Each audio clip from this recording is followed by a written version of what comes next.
Господин Заев, българският премиер поиска от вас, от всички лидери на Западните Балкани в Лондон, да представите днес готовите пътни карти за това, кои проекти на територията на вашата страна трябва да бъдат изпълнени в рамките на стратегическите коридори. Готови ли сте с вашия проект? Първи въпрос. И втори, как вървят преговорите за името на Република Македония? Добро, прво рете, овде сум во Софија да го споделам моето задоволство, кое што веројатно до денеска беше мое од големото пријателство со Бугарија после потпишувањето на договорот за пријателство и соработка со Бугарија. Од денеска е задоволство на сите премиери веројатно од регионот, заради тоа што Република Бугарија покажува сериозно лидерство во делот на европското интегрирање на целиот Западен Балкан како дел од Балканот, кој што има намера да стане дел од Европската унија.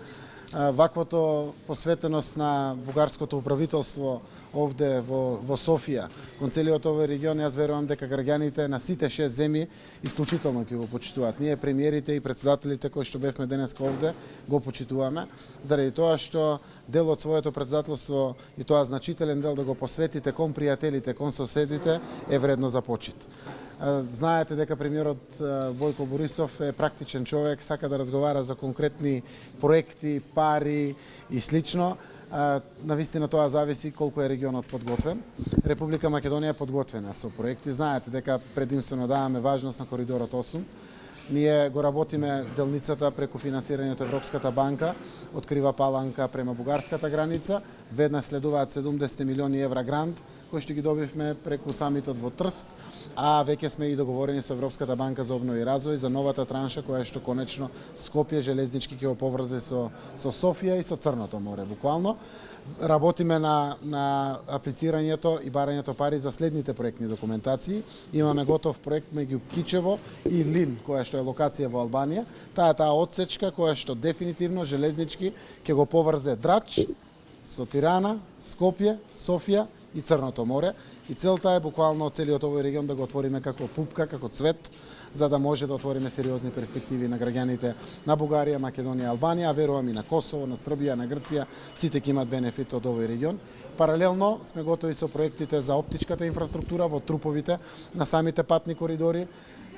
Готова е проектната документација за гасното поврзување Петрит, Струмица, Гевгелија, која што е дел од договорот кој што го потпишавме со Бугарија. Знаете дека март-април очекуваме намалувањето на роаминг од Бугарија и Македонија заради билатералниот договор како најава за целиот Западен Балкан да влезе во роаминг мисијата на Европската унија како дел од идното европско семејство. Но мене ми е посебно драго што навистина денеска се донесоа едни важни заклучоци од председателот на комисијата, истата онаа комисија која што беше создадена пред 4 години, која што беше целосно затворена за Балканот и за неговите перспективи во интеграцијата, за да денеска сите заедно согледаме дека навистина сериозни перспективи на Балканот се дават на повидок, односно се на дофат за полноправно членство во Европската унија. Председателот Јункер заклучи две важни работи.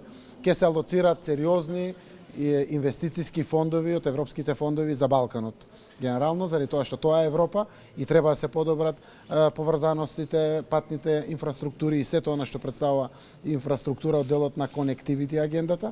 Ке има подршка за дигиталната агенда, ке има за економската зона, комплетна целосна подршка, но и председателот Јункер рече досега бев пријател на Балканот, сега сум посветен пријател и потврден пријател на Балканот.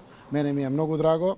Ќе продолжиме да работиме со земјите членки, да го покажеме Балканот како навистина вредно, убаво место на Европа, дека може многу што да му даде на европското семејство. Нема потреба да се плашат лидерите, граѓаните на западните земји од целиот овој Балкан, заради тоа што Балканот верува во европските вредности и може да биде добар партнер на земјите од Европската унија, од западниот дел. За името, преговорите? Името и преговорите околу уставното име на Република Македонија, кој што Грција го има како проблем долги години, знаете дека е 25 годишен проблем. Воопшто не е лесен. Ако било лесен, досега некој ќе го решил, но јас верувам дека сега се најголеми шансите да биде решен овој проблем.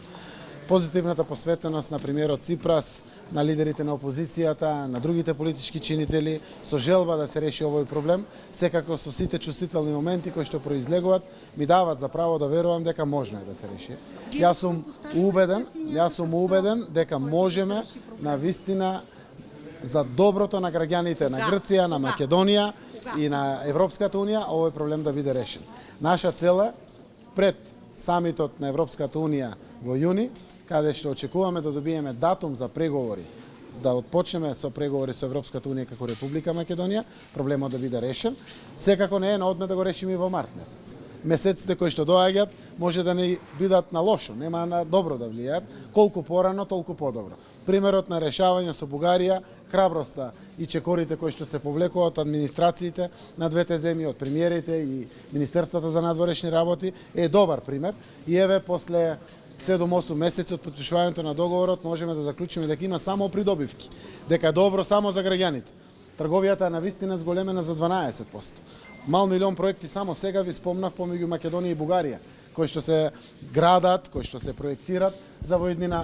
Младите ни соработуваат, културата живее, образованието разменува институции, ги користиме лабораториите во здравството од Република Бугарија. Бугарија одредени искуства споделува со армијата и во делот на Министерството за внатрешни работи околу безбедноста, борбата против тероризмот. Придобивките се мултикарактерни. Се надевам дека и меѓу Македонија и Грција ќе бидат исто така. Имате ли ваши условия за името на това, което държите в преговорите с Гърция, тъй като излезе като позиция, че Нова Македония за вас не е вариант? Јас не би навлегувал во суштината на преговорите. Секако треба да се избере позиција која што ќе го потврди фактот, а фактот е дека Република Македонија е еден дел од историска Македонија. А тоа е горниот, северниот дел на таа историска Македонија. Јас се надевам дека секој со должно внимание и почит ќе ги нотира и ги потврди фактите, но истовремено ќе ги чува достоинството и идентитетот на своите соседи и пријатели, заради тоа што како достоинствени партнери си вредиме еден на друг во делот на идните соработки и подршки кои што треба да си ги даваме. Господин Заев, как ще коментирате протестите в Скопје? А, што ова прашање? Како? Как ще коментирате протестите в Скопје, които се както срещу преговорите с Гърция, така и срещу договорот с Българија? Потврда дека сме демократска земја. Луѓето имаат право на мислење. Тоа е само малцинство во Република Македонија. Јас сум убеден дека секако правото на протест е загарантирано право во демократските земји. Треба да ги слушаме сите коментари на граѓаните, но еве наспроти ваквите коментари кои што излегуваат од протестите, се и фактите и бројките кои што потврдуваат дека пријателството не може да биде лошо за никој. Градејќи пријателство и соработка може да донесе бенефит и добри перспективи за сите страни. Благодарим ви. Благодариме.